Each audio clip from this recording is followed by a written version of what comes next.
What's up, everybody? Welcome to Take No Offense. A couple of old friends who grew up together in Pennsylvania. Now we live on opposite sides of the country. This is our chance to get together to share our thoughts on politics, sports, movies, and TV. I'm Eric Messersmith in the Los Angeles area. Brian Johnson is in suburban Washington, D.C. What's up, buddy? Not much, man. We go again. Let's do it one more time. Here we go. A second episode after our long hiatus. I titled the first one on the podcast version, "We Back, Baby." So I like now it. We go again. Now, now we're here again for our 12 fans. Hopefully they have gotten the message now. Did you I get the probably could. stats? No, I have not seen the stats. That's probably for Did the anyone? best. Yeah, did a single person watch on YouTube? Oh, Well, of your course. wife. So, Yeah. well, hey, Did we get views? we got to regrow the audience. Is really what That's right. happens That's here. what I told we Sebastian. we stepped away for a couple of years. Now we're back. And so here we are trying to talk about, the issues of the day, Brian. So in our first episode back, we eased into our subjects. We started with the pro-Palestinian anti-Israeli protests and a little bit about the war in Gaza. So we jumped right back into the deep end, but we did not really touch on the big story this year, the presidential race. So yesterday, actually, we're recording this on Monday the 6th. Yesterday was the 6-month mark until the election. So 6 months from yesterday, we will have the election. You and I have not had a chance really to discuss this in depth. So where do you see this election 6 months out? I think Trump is going to win. Really? That's my on fire take, dude. I don't care what happened. It doesn't matter. I think he's going to win. I thought he would win. I thought he would beat Clinton. Everyone thought I was crazy. I thought Biden would defeat him based on the 4 years he was in office. But after 3.5 years of Joe Biden, I think everyone's like, you know what? The crazy guy on whatever platform he's on is not so bad. Now, are you saying this is what people think, or this is your personal opinion, or both? No, I think that I'm just gauging the temperature of the room. That's right? what you do. You like to take the temperature. Right. I'm taking the temperature of the room. And then the last time, I mean, look, I'm not trying to say I've predicted every election right in my lifetime, but as it turns out, I have. I mean, isn't that incredible? You are like the Nostradamus of election prediction. All right. That's interesting you say that, because of the betting odds, it's pretty close. If you look, I'm just right now, electionbettingodds.com. They aggregate some of the odds from various betting sites, and they have Trump 45.7%. Biden 43.7. So, and then various other candidates, Kennedy, Michelle Obama, Sure. Harris, Newsom, they're all getting 1, 2, 3%. So that's kind of where they have it. They have Trump as a very, very slight favorite. Polling would lead you to believe Trump is a very slight favorite. In the aggregate of the polling, he's up by about a point or so, depending on which site you look at. So Trump right now, 6 months to go, you would have to say is in better shape than Biden if the election were held today. It's interesting you say that. I remember you saying back when we did our first run of the podcast after January 6th, you were saying, and I remember this, you said, I think Trump can come back from this because people forget and enough time will have passed. And here you are. At the time, I thought, I don't know about that. This is pretty bad. That was I agree with you in general that people have short attention spans and people forget things and we move on so quickly. And I agree with you in general, but I thought maybe this was one of those rare instances where that wouldn't apply. But it turns out, nope, it pretty much applied.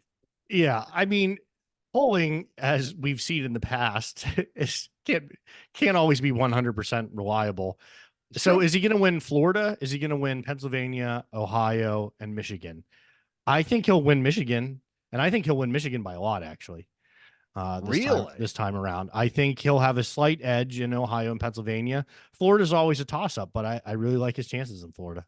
Yeah, well, he's got a pretty good read in Florida. Yeah. Michigan, the polling average is extremely close. I mean, look, if you get into the electoral college math, and we could talk more about this as we get closer, but if you're kind of an electoral election nerd, I think the 3 states to watch are Pennsylvania, Michigan, and Wisconsin. Yeah. I think those, the so-called blue wall states, those are the 3 states. If Biden wins all 3 of those, I think the math would show you that he's almost certain to be elected president. If Trump wins any of the 3, he's got a pretty good chance. to win. And if he wins 2 of the 3, it's game over. And those 3 states have gone Democrat in 7 of the last 8 presidential elections dating back to Bill Clinton, 1992. A Democrat has swept that state in 7, those 3 states, Pennsylvania, Michigan, Wisconsin, in 7 of the last 8 elections. And the only time that didn't happen was Donald Trump in 2016 when he beat Hillary very narrowly in those states when Hillary didn't really campaign very much at all in some of them, which was obviously a terrible miscalculation on her part. But that's a different story for a different day. So I think it will come down probably to those 3 states. Biden needs to win all 3. If he does, he'll be the president. If not, it'll probably be Trump. And right now, all 3 of those states are within, the average polling, a point or 2 at the average. And the betting odds, interestingly enough, Biden is a favorite in Wisconsin, 53-45. He is a favorite in Michigan by a similar margin, 53-43, and in Pennsylvania, 52-45. So the betting markets believe Biden is just slightly favored in all 3 of those states. But either way, we are trending toward a very close election. And yeah, I don't know. It's gonna be interesting. Over the next 6 months, you're going to hear a lot of talk from Republicans about girls with penises playing, girl sports, and all kinds of other things. I think the border is a legitimate topic to talk about. Yes, that's certainly going to be one of the things they lean on heavily. But the reason that I feel very strongly that Trump will win, in spite of himself in many cases, is the economy. I think inflation has had a real impact on, middle class Americans, whatever that even means anymore. I mean, you have folks where I live and where you live, both people make $100,000 a year. Those are middle class people now. So imagine, the folks that don't make that type of money, the pressure that they're feeling. Right. Look, it's one of those things that presidents don't have, direct control over. I mean, in fact, inflation might be somewhat, and I don't want to get into it too much, related to some of the things Trump did. But be that as it may, here we are. And, the brass tacks is people know that when he was in office, the economy was pretty good. And they know since Biden's been in office, it's not that the stock market has been bad or there's been like a housing crisis under Bush. But I mean, inflation is a real issue that people vote on. No, I think you're right. And if people remember if they were with us for the first edition of our podcast, obviously, we know you do very, very well. But the thing I love about you is you can relate to like the poor people, the people underneath you. You're so funny. You really, so you're putting yourself in their shoes. Like inflation obviously has not touched you, but you're a man of the people. Look, I bought my baseball team snow cones tonight, and we have 10 players on the team. And when they asked me if we could all get snow cones, I said yes. I figured, what's a snow cone cost? $1.50? It's $6 for a snow cone, Eric. Each one? Yes. Dear God. So yeah, I went to Chick-fil-A yesterday and I was pretty hungry, but for just one person, it was $17. Yeah, that's at Chick-fil-A. Now, again, part of that is my gluttonous appetite. And if you're watching on YouTube right now, you will see the lovely lower leg. And there's the face of Brian's wife, Trisha. Hey, Trisha, say hello to everybody.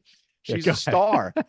But you're right. I think, look, the border's a problem. His age is a problem. His age is a huge problem. There's some issues, but I agree with you. I think if he loses, the primary reason will be not just the economy in general, because there's a lot of very good things going on in the economy, but specifically inflation. Prices are up about 20% over the last 3 years. It's funny you say this because I recorded my other podcast.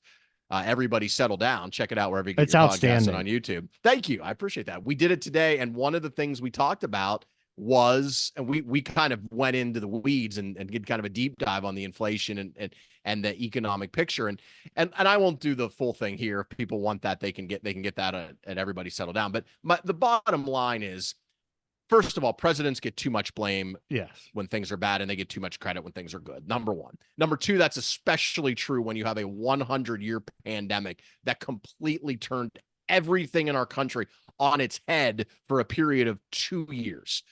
Number three, those 2 years bisected, is that the right word? 2 different presidential terms. So it affected the last year of Trump's term and the first year of Biden's term into even, I would say, maybe the second and third year of Biden's term, the lingering effects. So you can't even put it under the umbrella of one president. And I think what has happened is that has worked to Trump's benefit, because what it allowed him to do was basically get a free pass for the really bad economic stuff that happened in 2020, like the most job losses we've ever seen in a short period of time. People, I think rightly, don't blame him for that because they know that was mostly, if not entirely, COVID. But he gets credit for the incredibly low inflation and low gas prices when nobody was driving and the world was shut down in the spring of 2020. Contrast that with Biden, who gets no credit for the incredible jobs record he has. More jobs created in a 4-year term than any president ever. Unemployment below 4% for a longer period than any time since the 1960s. Record high stock market. All of these incredible numbers, he gets no credit for that, or very little. And yet he gets all the blame for inflation, which, by the way, and it happened to countries, most advanced countries all over the world had big spikes in inflation. It's because the supply chains got completely fucked around the world for a year. People were sitting at home. They had discretionary spending, and prices went up. So my point is not that Biden's done everything perfectly. My point is the way that COVID happened and the effects of it benefit so much to go work to Trump's benefit and work against Biden. But what I just explained is a long-winded, nuanced conversation, and that doesn't fit in a 30-second attack. Chick-fil-A costs $17. Right. That's all. That's exactly right. And that's what people care about. And I don't blame them. I understand that. I feel that pain. I felt it when I got my chicken strips and fries and lemonade yesterday. Well, I appreciate you adding the nuance economically. The last thing I want to talk about for myself on this topic is Biden's age. You mentioned it. It really is a factor. I don't know if you had a chance to check out the press. Oh God, it's leaving me, Eric. Colin Jost hosted it. Why? The White House Correspondents' Yeah, Dinner. The Correspondents' Dinner. Trump didn't do them, so I kind of forgot what they were. But Biden looks 1,000 years old. He looks like a corpse, laughing at weird times, like the look on his face. And like at the end of the day, it is a factor. Like, Kennedy getting elected or Nixon sweating during the during the live TV debates. Like, you don't think that those things matter, but here's Trump outside of a courtroom getting gag order after gag order after gag order for, saying whatever he wants. And, there's Biden. He looks feeble, man. Like, I'm not saying he's not a great man and he hasn't done a lot of great things. Obviously he has, but he, at the same time, he's old. He really old. He's old and he looks old. Trump's old too. And sometimes looks old, but you're right. He acts and appears more youthful than Biden, even though his mugshot. Right. Even though their biological age is not, not much difference there. And we know Trump's penchant for like downing McDonald's hamburgers. So I doubt he's in like great physical condition, but for whatever reason, he's hanging on and still getting around pretty well. But you're right. The age matters. And that's why the State of the Union was so important for Biden. Cause he really, I mean, if you're fair at all or objective, he really hit it out of the park. I mean, he really did a great job. And that gave, I think, a lot of people hope that, okay, he is really up to this, because up to that point, there were a lot of questions and the talk was really intensifying that maybe he would step away or would be forced to step away and another Democrat would emerge. And that's kind of died down now. But you're right. It's only going to get so good because at the end of the day, he is still an 81-year-old man about to be 82. So is he up for it? I don't know. We'll see. All right, let's talk about the world of sports. We are in NBA playoff time right now, Brian. I'm trying. We're down to the final 8 now, the quarterfinal round. A lot of the big stars of the NBA, especially the older stars, Kevin Durant, LeBron James, Anthony Davis, Stephen Curry, Giannis Antetokounmpo, guys who are in their late 20s, 30 plus are out. James Harden, Kawhi Leonard, just off the top of my head. I mean, there's Damian Lillard, so many kind of the big stars of the game either didn't make it into the first round or didn't make it past the first round. And there's a lot of small market teams out there. You got Denver and Minnesota in the West, Oklahoma City. You've got in the East, you've got Indiana is into the Final Four. The Knicks. What's your level of interest in the NBA playoffs, and how do you think it's played out so far? I'm sorry to do this to you, man, but can you name 3 Indiana Pacers? Oh God. Halliburton. Yep. Oh, Siakam. Oh, there you go. That's that 2. Oh, damn. That's It's all hard, I right? got. I That's mean, all. I'm sorry to And put it's sad because I watched the game the other right. day, it's part of their game, and that's all I got is No, but those this is my two. point, right? So you got the Knicks and Jalen Brunson out there running around, a little 6-foot guy running around, Yeah. just bombing everything. And then, obviously the Celtic. I mean, I think the Celtics are clearly the favorite to come out of the East. Oh They yeah, they have they're a coming very out of the East. solid squad. But to your point of what you said, I mean, all those names of all those players that have just every single year, it's always been LeBron in the finals and, the Heat going on a run. Obviously the Curry. Warriors with Yeah. Curry and then a couple years with Durant. Now we Yeah. have like Indiana's good. They're probably going Yeah. to win the night against New York. In New York, there's a chance they could beat the Celtics. I doubt it, but there are. And someone who covered sports for a living is having a hard time naming 3 players on the team. Like, you see my Yeah. point, right? I think Yeah. it's a Yeah. problem for the NBA, is what I'm trying to say, because it's such a star-driven league. It is. Well, and look, the best player in the game is still there, and that's Nikola Jokic of the defending champion Nuggets, who's about to win his 3rd MVP award in the last 4 years. And Luka Doncic, who might be, you could argue, the 2nd best player in the league, he's still there as well. So you do have 2 huge stars, both foreign born. That matters, I think, to some extent. I think It's that funny to does me when you matter. mentioned the Mavericks. Obviously, Luka's their best player. Kyrie Irving is incredible. Yeah. It's too Kyrie? bad he's a Looney Tune. Like, it really Yes. is, because he could be a huge, I mean, he is a huge star, but I'm talking Yeah. about, like, he could be a huge, he might be, and I don't want to have a sports talk radio show here, but he legitimately might be the best ball handler who's ever lived. Like, he looks like It he's could be. floating. You might be right. What it's incredible. He's legit. And what he did in the 4th quarter the other night when they closed out the Clippers, their second half, I should say. And so, yeah. And then on the other side, the other 2 teams in the West, I think, are interesting because you have then 2 of the great young stars in the game, and Shai Gilgeous-Alexander for Oklahoma City and Anthony Edwards for Minnesota. And both of those teams are really good. And you saw Minnesota beat Denver the other night. So in terms of the stars are there, but I think because they're not the guys who have dominated the league for so long, and in the case of Edwards and Gilgeous-Alexander, they're basically brand new on the scene as superstars. They don't have that cachet yet. They probably will at some point, but they don't have it yet. And that combined within the East, Boston is just such an overwhelming favorite to come out. I mean, the Knicks have overachieved, but they've had injury issues. And then, of course, Milwaukee, I think, was the team that people were looking forward to challenging the Knicks. But once Giannis got hurt and missed the playoff series, that, pretty much that was all she wrote there. Yeah. So, like I said, I think the challenge is really for the NBA to, market these young guys better. And the only way they're going to get marketed is by advancing and moving on. I mean, stars are made in the playoffs, stars are made in the finals. And even though they're not the guys that we're used to, I just think it's the next guy up. I feel like this happens every 10, 15 years where a new crop of young guys come in. The other thing I was thinking when we were talking about this is maybe we are just old and out of touch. It could be. Maybe we are. I don't know. But I do think if there is something to the effect of, like, let's say you have with all the stars in the West in particular, because a lot of the guys I named are in the Western Conference. Yeah. I didn't even mention Durant and Bradley Beal. So imagine if you have, which is very possible, you have a Minnesota, Oklahoma City Western Final. You've got final. As a basketball fan, it would be good, but you've got they're both, really great teams, deep teams, but they're two small markets, especially OKC, and their stars are not really household names yet outside of kind of basketball fans. So ratings wise, it just seems like that would not be the ideal situation for the NBA.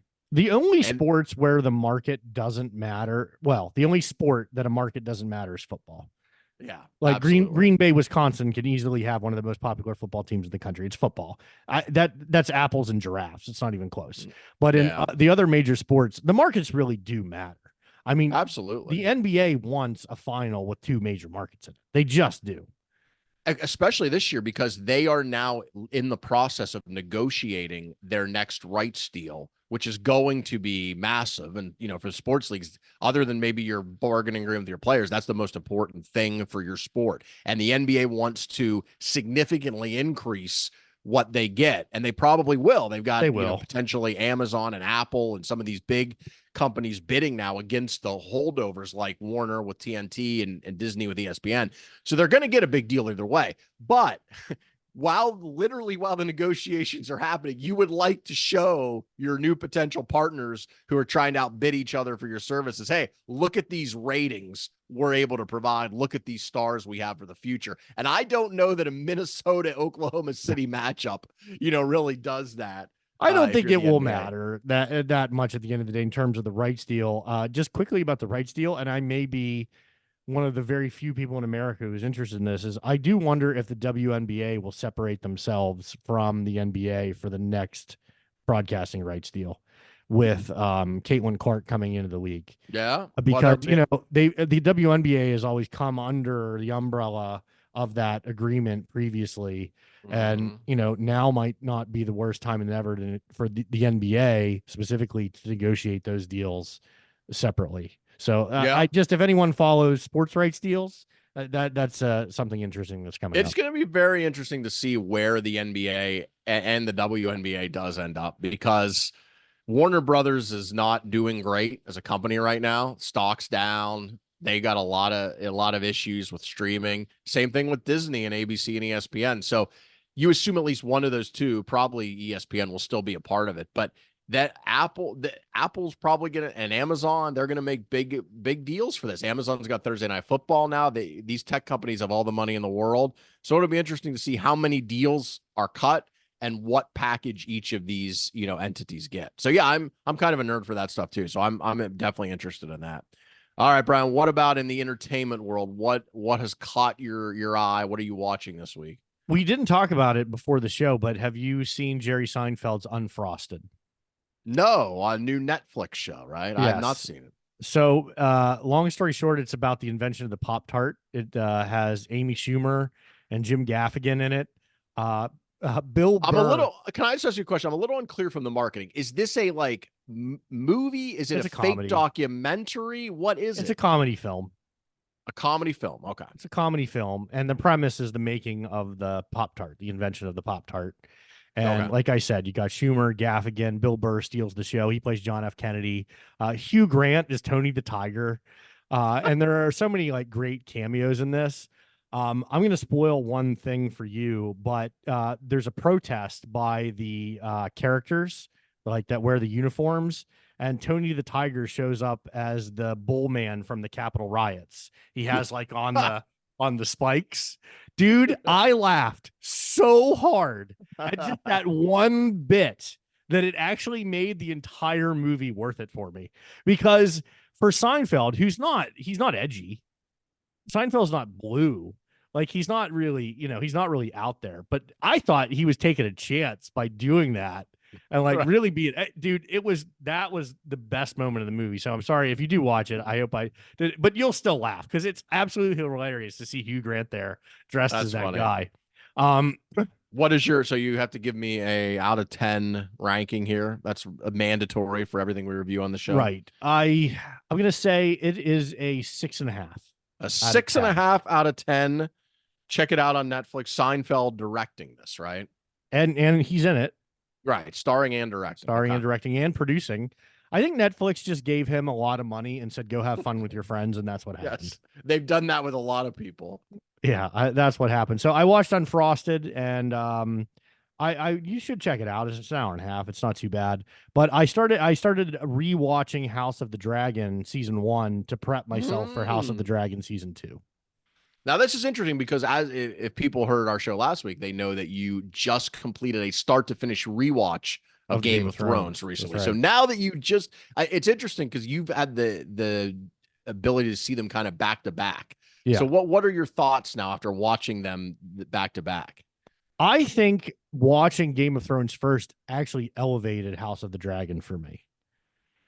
Because, like I said, the production value, even though the stories weren't satisfying to a lot of people then, I mean, you can't deny the production was incredible at the end of Game of Thrones. So I always go back to the same thing, which is that you just, I mean, I don't know how much this thing costs to make, but it's not cheap. Just Yeah. with the stage and the clothes, and I think they're called costumes in the business, but I'm not in the business. But and the CGI and everything that they have to put into it. And I think they are at the beginning, so they're taking their time and they're doing it right. It's really fantastic. I'm enjoying. I love the first episode of the House of the Dragon. I can't wait to watch the second one. But you've seen it already, right? To be clear, I have, but man, it's amazing the details that you forget. you forget. You Yeah, really do. you're And I right. noticed that in my rewatch of Game of Thrones, where I was going through it and I was like, I don't remember what happens here.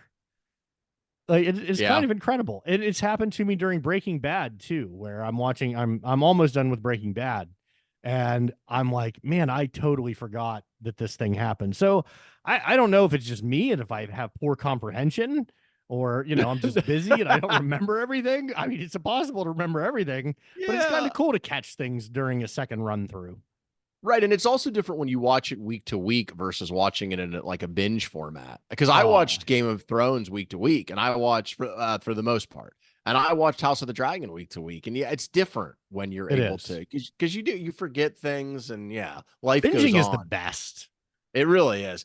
I'm excited for House of the Dragon season 2. I did not love the first season, but Oh wow. the thing about it, I thought it was good, but I thought there was a potentially like really good show there. And I think the thing that threw me, if I remember, and I'm doing the same thing now that you're talking about, is I don't remember it Yeah. super well. So I'm trying to go back, and I remember kind of my general sense of it. But I think my issue was the way that they moved through time. I Yeah. just thought like that could have been executed better, differently. Maybe I think they could have started at a different point. They could have, and I really feel like that would have made the story more interesting. I almost Hmm. wish they would have done it through flashback.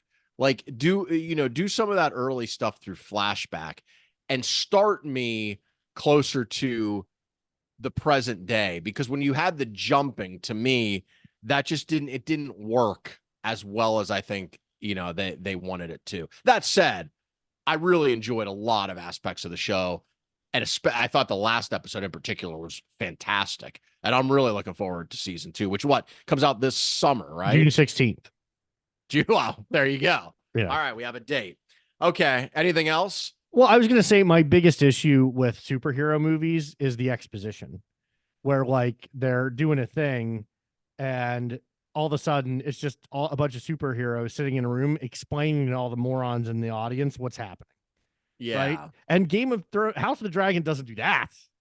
No, You it's know what I not mean? that. It doesn't Yeah. feel like that. And I don't like the voiceovers. And honestly, man, I'm not a big fan of flashbacks in films unless it's Lost. That's a whole, we can do That's a different flashbacks all thing. day on Lost. But Yeah. I think we're nitpicking a great show. That's all. Yeah, but you wouldn't say it's as good as Game of Thrones. Oh, it's close. House of the Dragon. You think it's close? Okay, interesting. It's close. I mean, Um, like this is too far off the reservation, so I probably shouldn't even say it. But like, heroin is heroin. You know what I mean? Like, is there good heroin and bad heroin? I don't know. I don't. I It's all wouldn't heroin. know. Tell me more. How you seem to have a expert knowledge of this topic. Okay, how about this? Is It's like interesting. pizza, right? I didn't know this about you. Like pizza is delicious. Like if you take toast, you put ketchup and a piece of cheese on it, you throw it in the microwave. It's not good Ooh. pizza, but I gotta tell you, man, it's still pizza. I don't know. I've had some shitty pizza, man, and I've had some Wow. really good pizza. But I think there It's is a still difference. pizza, But man. it is still pizza. I just finished Shogun. I mentioned this on the show last week, so I finished it now. The full season is out on FX, or it's an It's on FX my show. list. It's out on Hulu and Disney Plus. I think you'll really like it. It has a Game of Thrones feel, but set in medieval Japan. Now, I'll give it an 8 out of 10. The thing I loved about it is just like a show like Game of Thrones, it takes you into a world that you are unfamiliar with. In this case, a world that actually existed on our world, right? So it's not, that's a little different than Game of Thrones, but Yeah. it takes you there and it makes you exposes you to a culture that, like, I had actually took, ironically enough, a medieval Japanese history class in college. So I had some knowledge of like medieval Japan, but I Wow. certainly not to this level. Like they take you into kind of the minutia of what is important in that culture and the little things that, which to me, to do a show like this, you have to do it.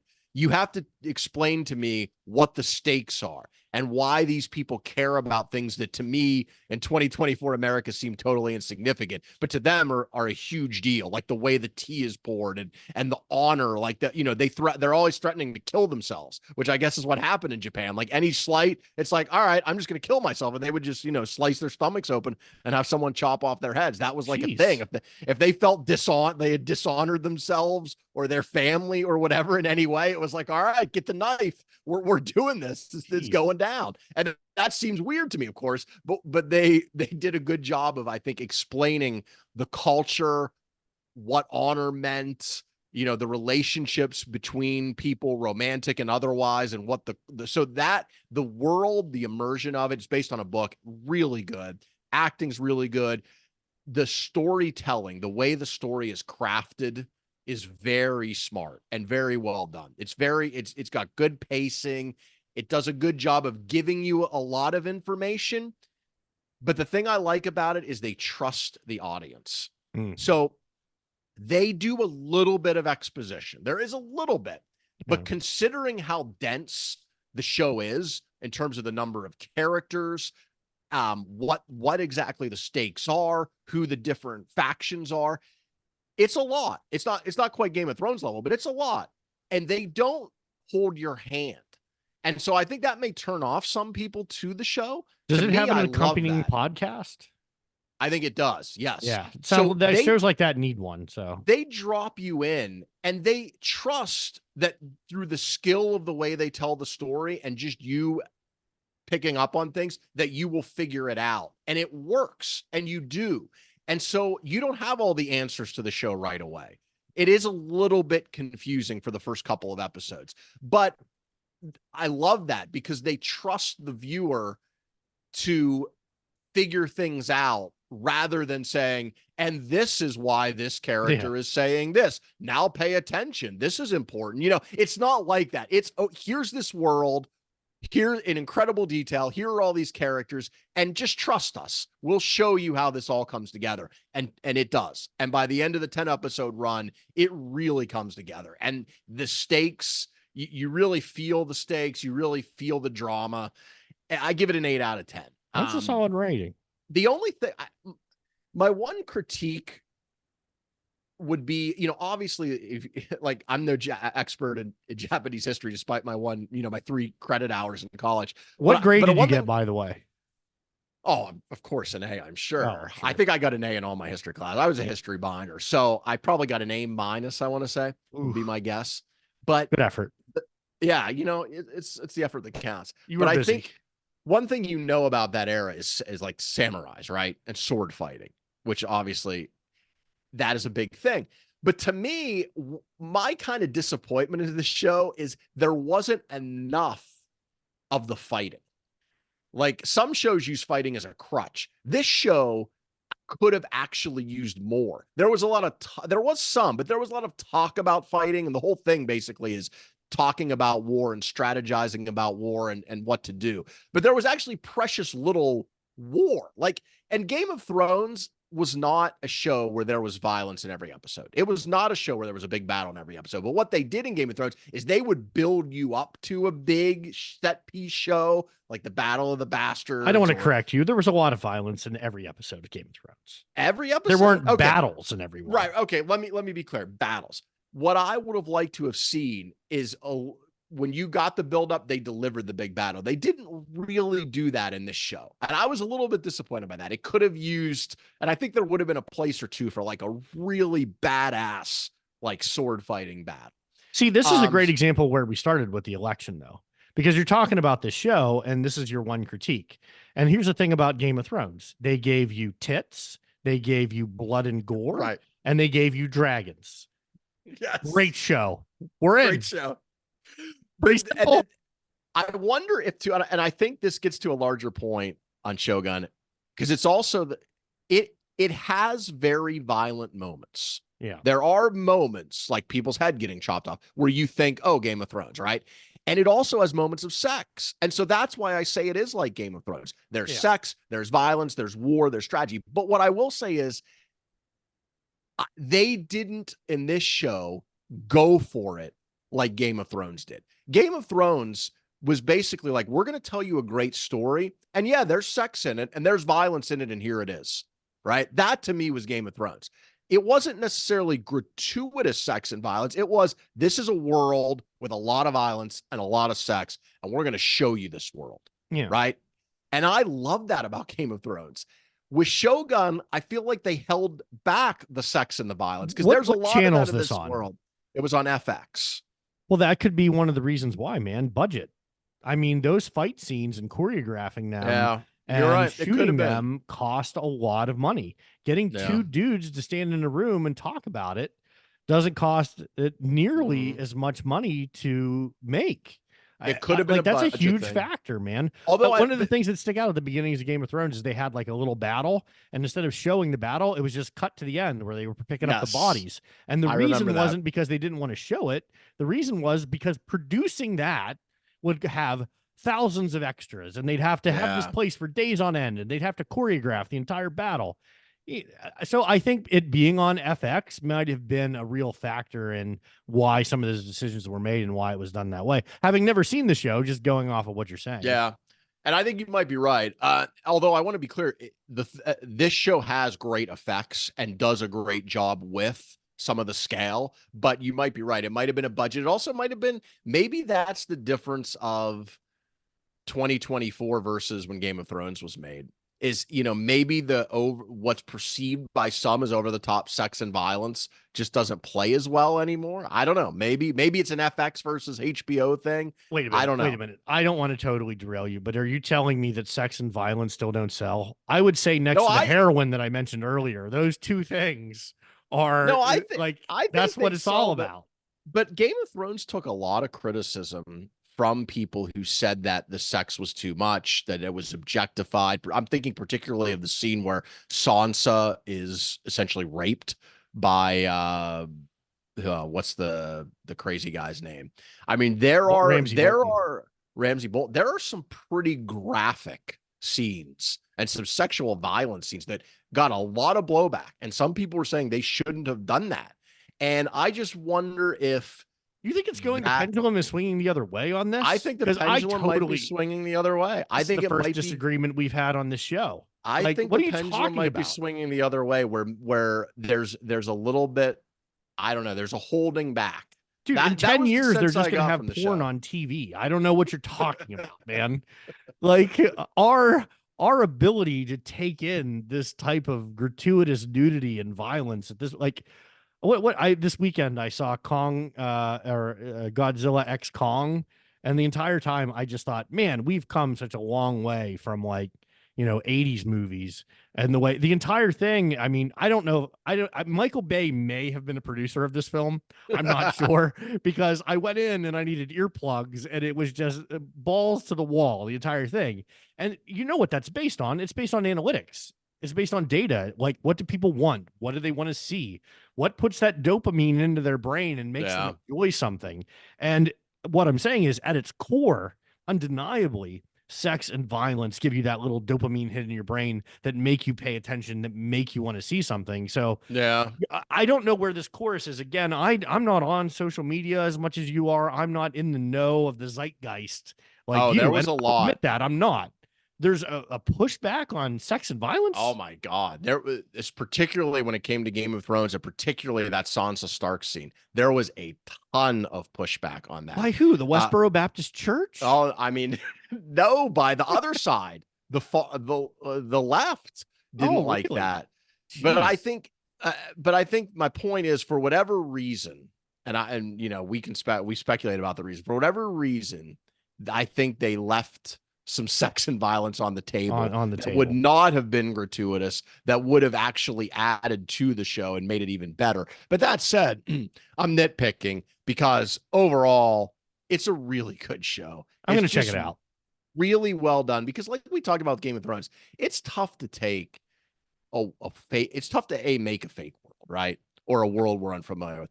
But it's really tough then to take it and bring in a bunch of characters and plot and motives and tie it together in a package that feels like satisfying emotionally and intellectually. Yeah. That's a hell of an, and they did that. And so They a lot did, of credit but there.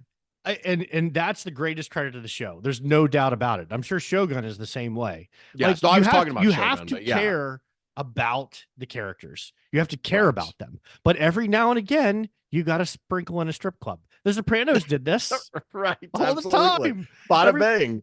Yeah, because I'm telling you, we're simple, and I don't mean that in like a negative way, but I think that's the theme of this show, man.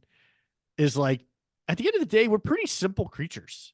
We are. So I think we've determined in this show that we like sex, violence, pizza, and you at least mentioned heroin. So yeah. I think that is really the main takeaway. All right, Brian, any parting thoughts before we end this program? Your hair looks fantastic. Oh, thank you. I appreciate that. And it's not even as high as it normally goes. Well, can I just say this is zero product. So that is what makes it even more impressive is there is not a drop of product in this. It's amazing. For that to be its natural state of being is just incredible. Congratulations. Well, I've trained it over the years with copious amounts of product. And so now it just kind of bends that way sometimes on its own. My 8-year-old son watches this YouTuber called Preston Plays, and his hair is like straight up in the air. And like, this like, I don't even know what that style is called, but he's got nothing on you, my friend. Oh, thank you. I appreciate that. And yes, if you're listening on the podcast, you just check us out on YouTube at least for a second, just to see the hair, because it's a good hair day today. Certainly is. All right. Thank you for listening, everyone. Make sure you check it out on Apple Podcasts or YouTube. We really appreciate you two going on this ride with us. For Brian Johnson, I'm Eric Messersmith. We hope you enjoyed the show, but if not, please take no offense.